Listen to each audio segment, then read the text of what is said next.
Hello everyone, and welcome back down here to the Gamer's Den.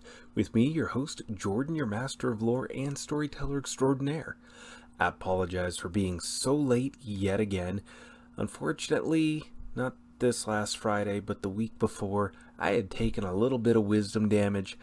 That is to say, I let somebody take a knife to me, put me under, and remove all four of my wisdom teeth. Yes, I'm way behind on it, but I've been busy with so many other things. Life, marriage, children, gaming, always gaming. But we are here, we are back, and we are going to attempt to get caught up, and as such, let's just dive right into it. We are on 6th level spells for the Witch's Guide. And like I'd mentioned before, things only get better and better from here. The spells get incredibly greater as we go on, both in their effectiveness and how terribly mechanically just awful some of them are. But that's only if you're looking at things from a purely mechanical and numbers kind of mindset, which that is the stated goal of this series, but, well, I could ramble on and on about the differences between focusing on story and, well, just good storytelling versus mechanical effectiveness and optimization. So let's just dive right into this before I go off this beaten path onto another beaten path, so on and so forth. So, kicking us off here for 6th level spells, one of the first must-haves you really should get is Greater Dispel Magic. It works much like its regular version, but now you can affect multiple targets, either within a larger area of effect or multiple spells on a singular target. And of course, you can still counterspell using this, but you get a +4 bonus on your caster level checks to try to overcome whatever spell your opponent is throwing out there. A really great and handy option to have all the way around. And you have an enemy caster who summoned a bunch of opponents. Well, throw down a Greater Dispel Magic there and just pop away the whole lot of them if they're clustered together nicely. And speaking of summoning, this leads us right into Summon Monster 6. And say hello to your dire tiger friends, or griffin, or Erinyes, or succubus, or Lilland, invisible stalkers, etc. And like always, you can summon multiple versions of previous creatures from lesser versions of the summon monster spells. There's nothing to not enjoy here. You have plenty of awesome options to select from with this particular spell. I highly recommend you keep going on with collecting the different summon monster spells so you aren't missing out and you can deploy effective extra help. And the fact that you're deploying extra help that are now coming in with more spell-like abilities or great awesome attacks like charging and pouncing and dealing extra damage like with the Dire Tiger, this is great to have. And then after that we have Eye Bite. Now, this one's fairly short range, 25 feet plus 5 feet for every 2 levels, lasts 1 round a level.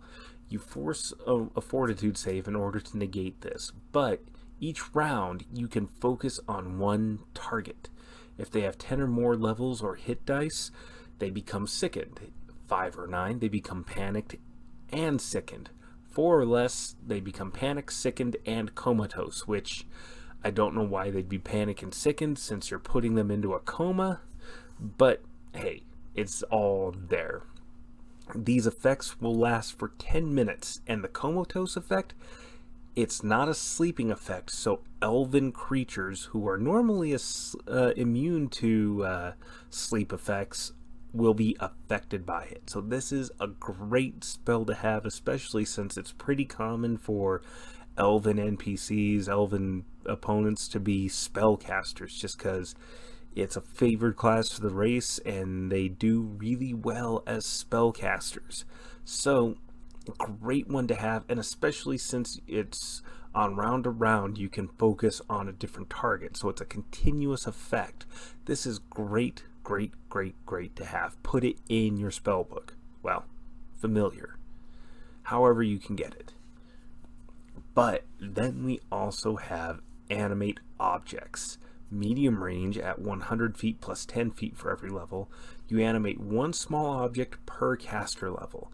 A medium object will count as 2, large as 4, huge as 8, etc., etc.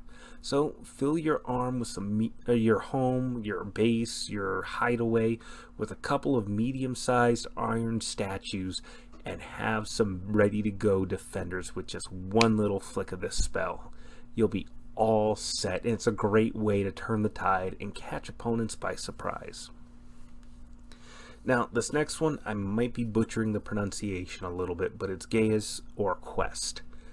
Now, with this one, again, short range, 25 feet plus 5 feet for every 2 levels, and a will save to negate.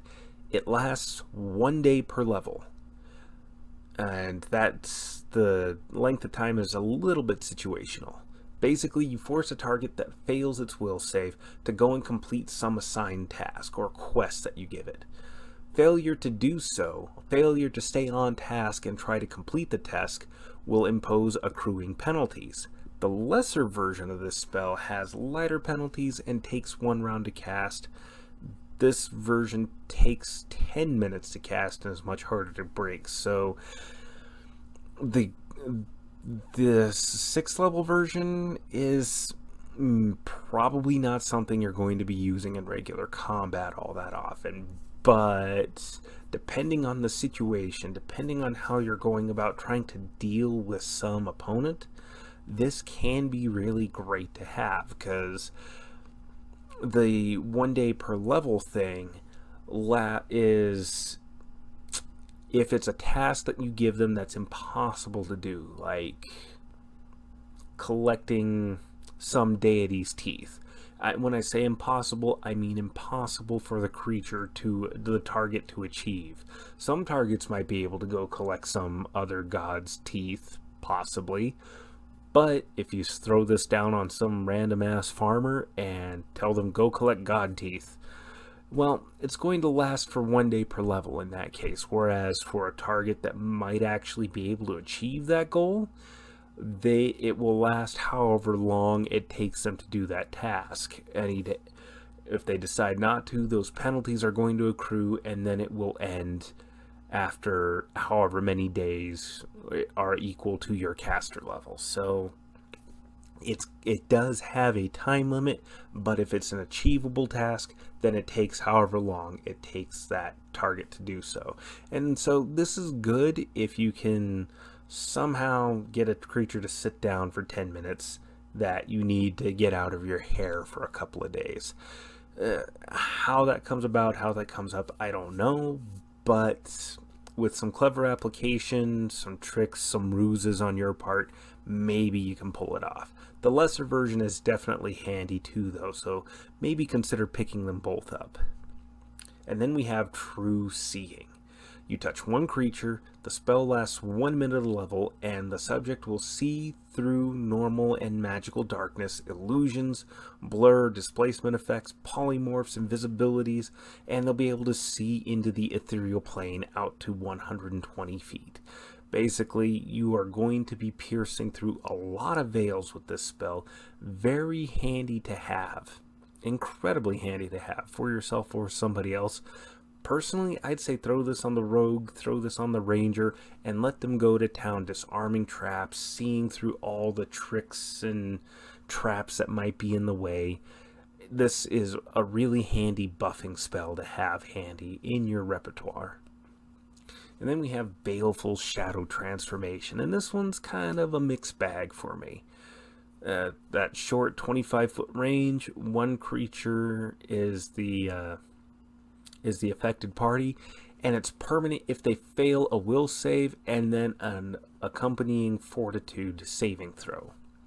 It will reshape the target's shadow and make them believe that they are that creature, whatever creature you make them want to believe they are. If you want to convince a human person they're a satyr, give them a satyr's shadow. Now, they have to fail the will save, then they fail the fortitude save. And if they fail that fortitude save, they will physically change, and the change will be permanent. And this forces the creature to lose any supernatural or spellcasting abilities that they may have had. Now, You can force them into other things, but again, this is kind of... I can see where this is really useful, but the fact that there are 2 separate saves involved in order to make this permanent, and depending on the kind of creature you're trying to shift them into, like say you're trying to turn a human being into an aquatic creature, they get some bonuses. It's all kind of tricky, but I do like this spell. I think that this could be a really good spell, and also it just kind of fits with the theme of the witch overall. So definitely something worth considering picking up. And another one that's kind of okay is Runeic Overload. It's 25-foot range, that short 25-foot range plus 5 feet per level.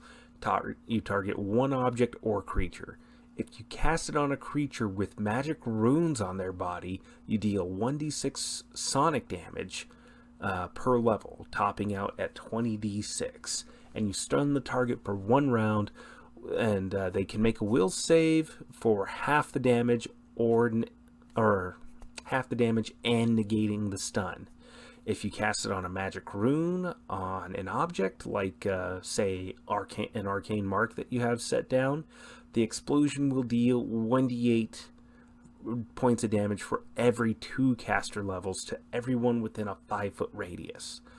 The runes aren't destroyed by the explosion, so somebody's been tattooing magic runes on people, perhaps yourself. You use this spell and you're going to deal quite a bit of sonic damage to the targets. And what saves this from being a red spell is, 1, it's sonic damage. It's not really a common thing for your opponents to have resistance to. Plus, you get different effects depending on what you throw this on. Somebody with runic tattoos, this will work. A rune that you have set on different objects, well, this will have an area of effect, and it still deals sonic damage in an explosion. It doesn't deal as much damage, but still, it saves it from being a less than ideal kind of spell. One to absolutely avoid, though, is Mass Fester. You give 1 target a level no more than 30 feet apart, or no 2 targets more than 30 feet apart from each other, with a spell resistance 12 plus your caster level.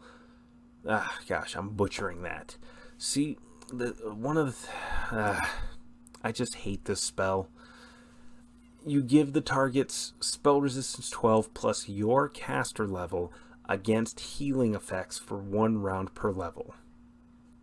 Do you see why this is worthless? Even trying to explain it is kind of a bit difficult, although the fact that it's 4 in the morning does not help my particular case at the moment.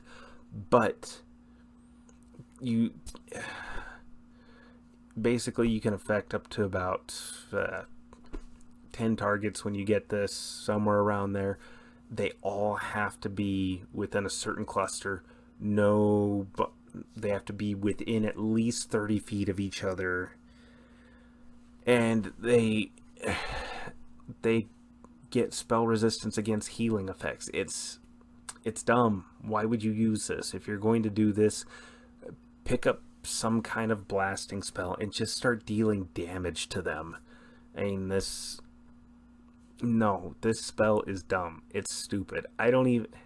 It kind of fits with the witch's motif overall, but there are more effective ways to go about screwing with and messing with people, and you're better off just killing them if you're going to go this far into making their lives difficult.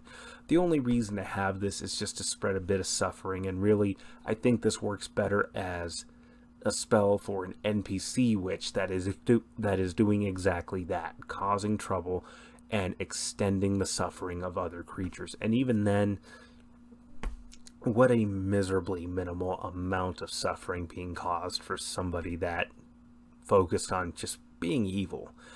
This spell is not great.